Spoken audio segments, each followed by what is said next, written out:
Good Shabbos again, everyone. Thank you for joining us on our live stream. I certainly cannot recall a time when life felt so dark. There's no doubt that this is my generation's Great Depression and World War II all wrapped into one. Our economy is shutting down, whole industries are crashing, retail businesses are closing, and too many people are losing their livelihoods. And if that wasn't enough, there's a genuine fear that our healthcare system may be overrun by too many patients. And meanwhile, for the multitudes stuck at home, we keep hearing that things will get worse before they get better.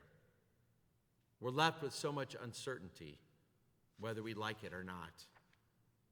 My friend Michael Lewis pointed out, we start a new book in the Torah this Shabbat, Vayikra, whose first Torah portions are focused on sacrifices.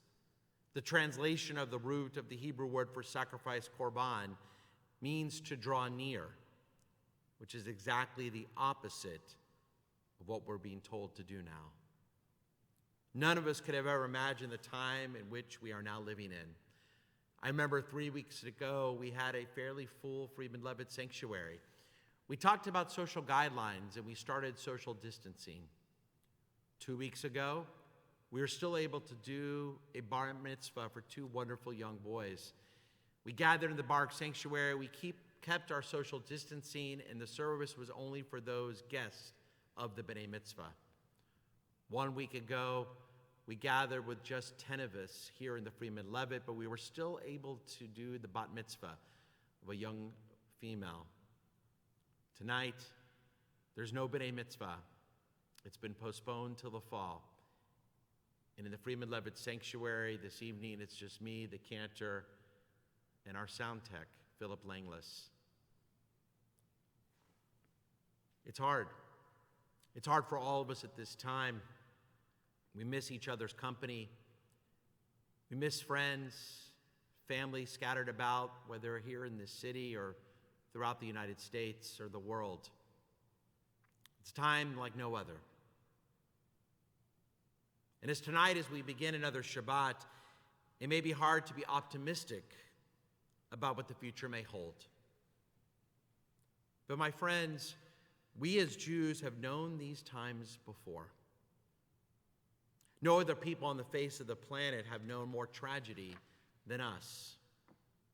The mystery of Jewish survival is one of the great mysteries of human civilization, but perhaps an even greater mystery. That's how we as Jews have managed to survive such a history while still remaining optimistic, while still remaining hopeful, while still remaining dedicated to helping build a better world. You would think that we would be a people of pessimism and despair, a people apathetic about making our world better. Instead, we are a people who 3 short years after the fires of Auschwitz and the murder of 6 million declare our own country and call our national anthem Hatikva, the hope. We are a people who have always devoted the time and energy to Tikkun Olam, improving the world for everyone. We are a people who have always recited prayers full of faith and optimism, as we read in Psalm 27 every year before and during the high holidays, hope in the Lord and be strong, take courage, hope in the Lord. The isolation we have felt over the last several weeks, unfortunately, is nothing new to Natan Sharansky, the Soviet refusenik who spent 9 years in a Soviet prison and a significant portion of that time in solitary confinement. He famously played chess in his head to keep himself sane. While what we're going through is clearly different from his experience, Sharansky recently shared some of the wisdom he gained from his time in prison that can be applied to our situation today. He said this past week, now is the time to remember the Jewish people's unique history and experience. We can be scattered all over the world and separated from one another, but at the same time, we are one people connected to a larger history and purpose. I got a lot of strength from this while I was in prison. Can we draw strength? Can we draw courage? Can we draw encouragement from the fact that our people have been through worse before, yet we've always survived And not just survived, but we've become stronger, more resilient each and every single time. There's an old legend that now possesses an even more important meaning for us. Centuries ago, King Solomon sends out his servant to find a magic ring that can make people sad, that makes happy people sad and sad people happy. After a year in a fruitless search, the frustrated servant is reluctantly prepared to return to the king empty-handed when he stumbles upon a jeweler near the palace gate. He explains to the artisan what he is seeking and is told to return the next day. He does and is handed the magical ring he has long sought.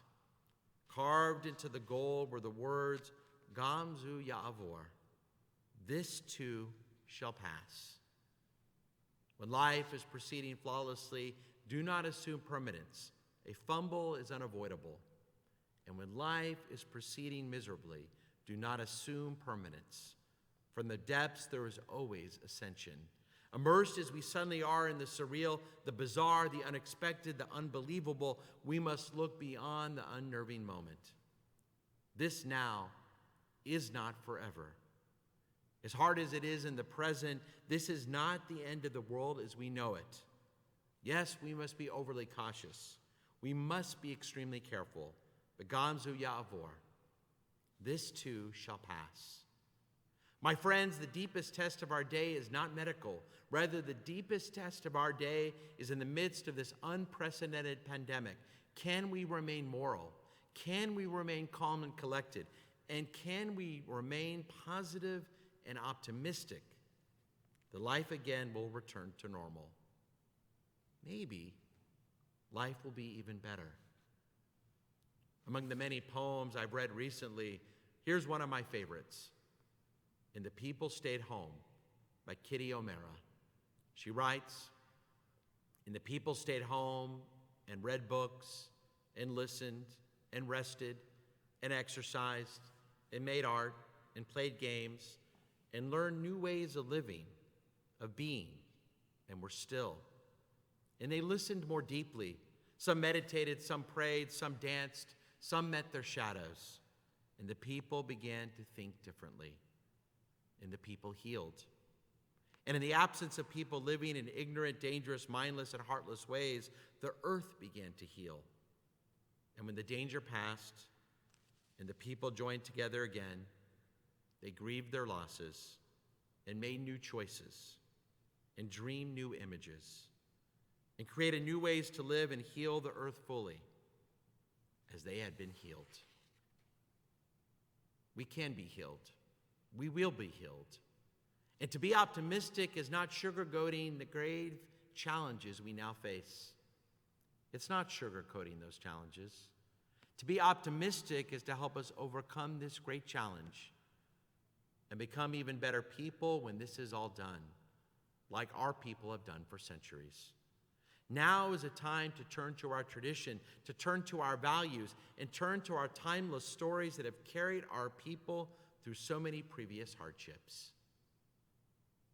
Alexis Carrel, the great scientist philosopher, once said, "Hope generates action, even within the cells of the body."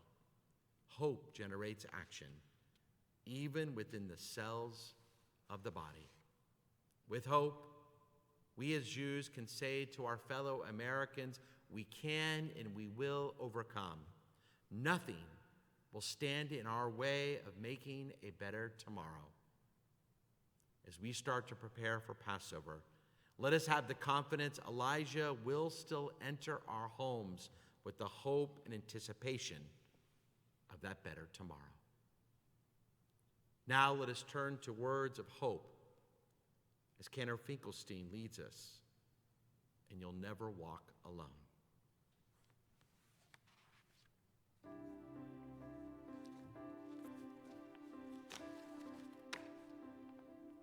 When you walk through a storm, hold your head up high, and don't be afraid of the dark. At the end of a storm, there's a golden sky and the sweet silver song of a lark. Walk on through the wind, walk on through the rain, though your dreams be tossed and blown.